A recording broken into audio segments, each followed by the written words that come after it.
الله أكبر الله أكبر لا إله إلا الله. السلام عليكم ورحمة الله وبركاته. الحمد لله رب العالمين والصلاة والسلام على سيدنا محمد خاتم النبيين وعلى آله وصحبه أجمعين. أما بعد. SSLC പരീക്ഷയുടെ result വന്നു. ഉന്നത വിജയങ്ങൾ നേടിയ വിദ്യാർത്ഥികൾക്ക് 1000 അഭിനന്ദനങ്ങൾ. ഈ ഒരു വിജയത്തിന്റെ പിന്നിൽ നമുക്ക് വേണ്ടി പ്രവർത്തിച്ചു തന്ന നിരവധി ആളുകളോടുള്ള കടപ്പാട് അതൊരിക്കലും നാം മറന്നു പോകാതെ അവരോട് നന്ദി പ്രകടിപ്പിച്ചുകൊണ്ടുകൂടെയായിരിക്കണം നാം ഈ വിജയത്തെ ആഘോഷിക്കുന്നത്. ഈ ഒരു വിജയത്തിന് പിന്നിൽ നമുക്ക് ചാലകശക്തികളായി നമ്മുടെ മുന്നിലും പിന്നിലും ഇടത്തും വലത്തുമെല്ലാം നമുക്ക് പ്രേരണയും പ്രോത്സാഹനവും പിന്തുണയും നൽകിയ മാതാപിതാക്കളും നമ്മുടെ ഇന്നേ വരെയുള്ള ക്ലാസുകളിലെ അധ്യാപകന്മാരെയും ഒരിക്കലും നമുക്ക് വിസ്മരിക്കാൻ കഴിയില്ല. ഒരിക്കലും എൻ്റെ പ്രിയപ്പെട്ട വിദ്യാർത്ഥികൾ ചവിട്ടുപടികൾ മറന്നു പോകരുത്. ഇന്ന് വലിയ ഒരു സന്തോഷത്തിൽ അതിൻ്റെ മധു നുകർന്നുകൊണ്ടിരിക്കുന്ന നാം ഈ ഒരു വലിയ സന്തോഷത്തിലേക്ക് എത്തിച്ചേരാൻ കാരണക്കാരായ നമ്മുടെ മാതാപിതാക്കളെയോ ഉസ്താദുമാരെയോ മറ്റു അധ്യാപകരെയോ മറന്നു പോകരുത്.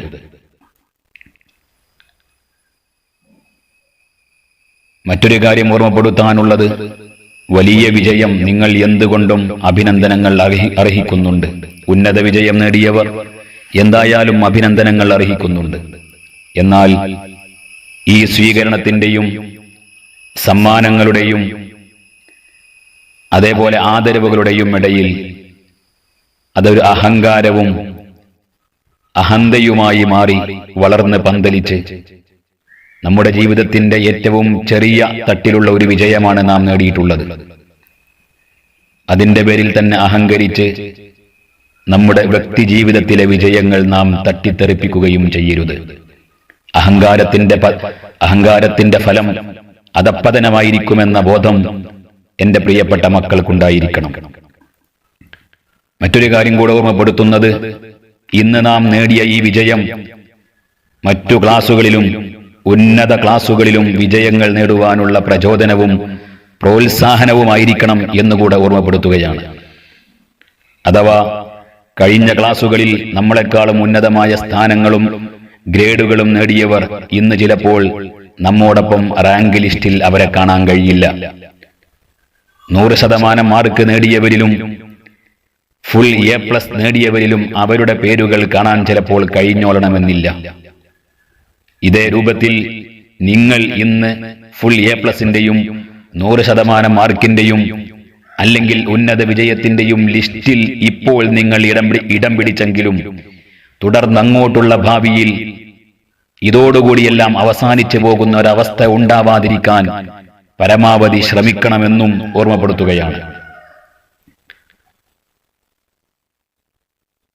നേരത്തെ പറഞ്ഞതുപോലെ അഹങ്കാരത്തിന്റെ ഫലം അനന്തരഫലം അധപ്പതനമായിരിക്കുമെന്ന ബോധം വീണ്ടും വീണ്ടും നമ്മുടെ മനസ്സിലുണ്ടായിരിക്കണം. ഇന്ന് ഉന്നതമായ സ്ഥാനങ്ങളിൽ ഇരിക്കുന്നവരും അതേപോലെ ഉദ്യോഗസ്ഥ സ്ഥാനങ്ങൾ അലങ്കരിക്കുന്നവരും ഒന്നും SSLCയിൽ ഫുൾ A+ഓ 100% മാർക്കോ ഫസ്റ്റ് ക്ലാസോ ഡിസ്റ്റിങ്ഷനുകളോ നേടിയവരല്ല.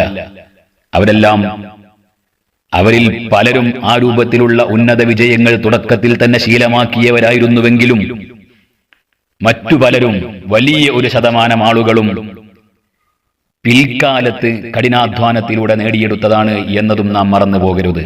അതുകൊണ്ട് തന്നെ ഇത് നമുക്ക് അധ്വാനിക്കാനുള്ള പ്രചോദനമായിരിക്കണം എന്നും ഞാൻ ഓർമ്മപ്പെടുത്തുകയാണ്. ഇനി താരതമ്യേന മാർക്ക് കുറഞ്ഞു പോയവരോടും ഉദ്ദേശിച്ച ഫലം നേടാൻ കഴിയാതെ പോയവരോടും പറയാനുള്ളത്, ഒരിക്കലും ഇതിന്റെ പേരിൽ നിങ്ങൾ സങ്കടപ്പെടേണ്ടതുമില്ല. നേരത്തെ പറഞ്ഞതുപോലെ തന്നെ നമ്മുടെ ജീവിതത്തിന്റെ തുടക്കത്തിലുള്ള ഒരു പരീക്ഷണം മാത്രമായിരുന്നു ഇത്. ഇനിയും നമ്മുടെ മുമ്പിൽ ജീവിതം വിശാലമായി കിടക്കുന്നുണ്ട്. അവിടെയെല്ലാം നമുക്ക് പരീക്ഷണങ്ങളുണ്ട്, പരീക്ഷകളുണ്ട്, ഇതേപോലെയുള്ള പരീക്ഷകളുമുണ്ട്. അവിടെയെല്ലാം വിജയിക്കാനുള്ള ഒരു പ്രചോദനമായി നമുക്ക് ഇവിടെ വന്ന ഈ ചെറിയ ക്ഷീണം മാറണം എന്നാണ് എനിക്ക് പറയാനുള്ളത്. ഒരിക്കലും തന്നെ ഇതിന്റെ പേരിൽ ടെൻഷൻ അടിച്ച് ഞാൻ ജീവിതത്തിൽ മുഴുവൻ പരാജയപ്പെട്ടു പോയി എന്ന് ചിന്തിക്കുന്നതിന് പകരം ഇതിൽ നിന്ന് പ്രചോദനം ഉൾക്കൊണ്ടുകൊണ്ട് തുടർന്ന് അധ്വാനങ്ങളിലൂടെ ഉന്നതമായ സ്ഥാനങ്ങൾ, ഇന്ന് ഫുൾ A+ നേടിയവരെക്കാളും ഫുൾ മാർക്ക് നേടിയവരെക്കാളും തൊട്ട് നിങ്ങളുടെ മുമ്പിൽ നിൽക്കുന്ന +2 പരീക്ഷയിലും അതിനുശേഷം വരാനിരിക്കുന്ന പരീക്ഷകളിലും നിങ്ങൾക്ക് വിജയങ്ങൾ നേടിയെടുക്കാൻ സാധിക്കും. അതിന് നാം നമ്മുടെ മനസ്സിനെ പാകപ്പെടുത്തിയെടുക്കാനുള്ള ഒരു അവസരമായി ഈ സമയത്ത് നാം കണക്കാക്കുകയാണ് വേണ്ടത്. എല്ലാവരോടും പറയാനുള്ളത്, നാം ഇപ്പോൾ നമ്മുടെ ജീവിതത്തിന്റെ യഥാർത്ഥമായ ഒരു മേഖലയിലേക്ക് കടന്നു വരികയാണ്. വിശ്വാസികളായ നമ്മെ സംബന്ധിച്ചിടത്തോളം ഇപ്പോൾ നിങ്ങൾ പ്രായപൂർത്തിയായവരുമാണ്. 15 വയസ്സെല്ലാം പിന്നിട്ട നിങ്ങൾ അള്ളാഹുവിന്റെ മുമ്പിലും ഏതൊരു വിഷയത്തിലും മസ്ഊലുകളാണ്, ചോദ്യം ചെയ്യപ്പെടുന്നവരാണ് എന്ന ബോധം നിങ്ങൾക്കുണ്ടായിരിക്കണം. ഇപ്പോൾ ഈ വിജയത്തിന്റെ പേരിൽ അഹങ്കരിച്ചുകൊണ്ട് നിങ്ങൾക്ക് എന്തെങ്കിലും വലുപ്പത്തരം നിങ്ങളുടെ മനസ്സിൽ തോന്നുന്നുണ്ട് എങ്കിൽ അല്ലാഹു സുബ്ഹാനഹു വ തആല വതുഇസ്സു മൻ തശാഉ വതുദില്ലു മൻ തശാ, അല്ലാഹു സുബ്ഹാനഹു വ തആല അവൻ ഉദ്ദേശിക്കുന്ന ആളുകളെ അവൻ ഉയർത്തുകയും അവൻ പ്രതാപികളാക്കുകയും അവൻ ഉദ്ദേശിക്കുന്ന ആളുകളെ അവൻ നിന്ദ്യരാക്കുകയും ചെയ്യാൻ കഴിവുള്ളവനാണ് നമ്മുടെ റബ്ബ് എന്ന ഒരു ബോധം കൂടെ ഈ സമയത്ത് നമുക്കുണ്ടാവണം. മറ്റൊരു കാര്യം കൂടെ എൻ്റെ പ്രിയപ്പെട്ട വിദ്യാർത്ഥികളോട് പറയാനുള്ളത്, ഇനി നിങ്ങളുടെ മുമ്പിൽ ഏറ്റവും പ്രധാനപ്പെട്ട ഒരു ടേണിംഗ് പോയിന്റിലാണ് നിങ്ങളുള്ളത്. ഇവിടെ വെച്ച് നിങ്ങൾ ഏത് മേഖലയിലേക്ക് തിരിയണമെന്നും മറ്റുമൊക്കെ ചിന്തിക്കുന്ന ഒരു സമയം. നല്ല മേഖലകൾ നാം തെരഞ്ഞെടുക്കണം. ഖൈറായ മേഖലകൾ. അല്ലാഹു സുബ്ഹാനഹു വ തആല, ജഗന്നിയന്താവായ അല്ലാഹു സുബ്ഹാനഹു വ തആലയാണ് എന്നെ നിയന്ത്രിക്കുന്നവനെന്നും അവനാണ് എന്നെ കാണുന്നവനെന്നും അവൻ സദാസമയവും എന്നെ വീക്ഷിച്ചു കൊണ്ടിരിക്കുന്നു എന്ന ഒരു ബോധം നമുക്കുണ്ടായി. നേരത്തെ ഞാൻ പറഞ്ഞ മാതാപിതാക്കളോടും അധ്യാപകരോടും കാണിക്കുന്ന നന്ദിക്കപ്പുറം അല്ലാഹു സുബ്ഹാനഹു വ തആലയോട് നന്ദിയും ശുക്റും രേഖപ്പെടുത്തുകയും ഇത് നമ്മുടെ ജീവിതത്തിന് ഒരു വലിയ വഴിത്തിരിവായി കണ്ട് ഇനി അങ്ങോട്ടുള്ള നമ്മുടെ കാലഘട്ടത്തിലും അള്ളാഹുവിനെ ശുക്രോടുകൂടെ തന്നെ ജീവിക്കാൻ പറ്റിയ മാർഗങ്ങൾ നാം തിരഞ്ഞെടുക്കണം. ദഅ്വാ കോളേജുകളും അതേപോലെ ദഅ്വാ ദർസുകളുമെല്ലാം ഇന്ന് നമ്മുടെ നാടുകളിൽ സജീവമാണ്. നിങ്ങൾ ഏത് മേഖലയിലേക്ക്, പഠനത്തിന്റെ ഏത് മേഖലയിലേക്ക് കയറി ചെല്ലാൻ നിങ്ങൾ ആഗ്രഹിക്കുന്നുണ്ട് എങ്കിലും അതിലേക്കെല്ലാം നിങ്ങൾക്ക് പ്രചോദനവും പിൻബലവും നൽകാൻ പറ്റിയ ക്യാമ്പസുകൾ, ആത്മീയമായ ക്യാമ്പസുകൾ തന്നെ നമ്മുടെ മുമ്പിൽ ഉയർന്നു വന്നുകൊണ്ടിരിക്കുന്നു. മതബിരുദം നേടിയ, അതോടുകൂടെ ഭൗതികമായ ഉന്നതമായ ബിരുദങ്ങൾ നേടിയ എത്രയോ മതപണ്ഡിതന്മാരെ ഇന്ന് നമ്മുടെ മുൻപിൽ കാണാം. നമ്മുടെ സമൂഹത്തിൽ, പ്രത്യേകിച്ച് കേരളത്തിൽ നമുക്ക് കാണാൻ സാധിക്കും. അതെല്ലാം നിങ്ങൾക്കുമുള്ള അവസരങ്ങളാണ്.